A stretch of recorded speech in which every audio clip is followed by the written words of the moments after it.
বাবা বোলো উঠ 9:30 হৈ গ'ল ক্লাছলৈ নাযাও নেকি শুবলৈ দিয়া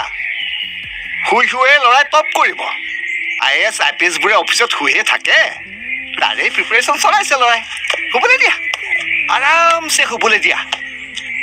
শুই ল দেই বোপাই সময় হ'লে মই জগাই দিম এইবোৰৰ একো লক্ষণ নাই যি কৰে কৰি থাকক পৰিস্থিতি বেয়া হোৱাৰ আগতে উঠতে ক্লাছলৈ যা দেউতাৰ সদায় সদায় কেলে মূৰটো গৰম কৰ বাৰু কথা ক'লে মানিবিছো নকনমান এবাৰে যি ঝলকতে দেখলে জীৱনত হৈ গ'ল আৰু হৌটো কুলেন্দ্ৰ পুতেক মেট্ৰিকত 2nd ডিভিজন পোৱা ল'ৰা আজি ONGCত চাকৰি লৈ বহি আছে লাইট ফেন কি বস্তু দেখা নাপালেও হৌটো ল'ৰা লেমৰ পোহৰত পঢ়োতেই গ'ল আৰু ৰিজাল্ট দেখিলা আমাৰ বোৰক দুনিয়াৰ সুবিধা দিলো য'ত পঢ়ো বুলি কৈছে পঢ়াইছো যি লাগে বুলি কৈছে আনি দিছো কিন্তু কৰিলে সেইখনে কিয় জানে মূৰটো বেয়া নহয় তাৰ মূৰটো আছে কিন্তু খটাপটো লাগিব যেতিয়া